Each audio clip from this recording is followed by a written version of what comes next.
Hi guys, today we talk about how can you create a business profile on your Careem app. We'll go to figure out the solution on how you can do that on your app. So all you have to do, you just go above this and click on it here.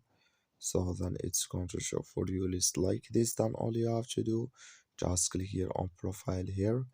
So then it's going to take you to this list. Then you just click here on personal information here. Then you come to this list here and you just click here on create a business profile. So then here can you, so just click here on get started here.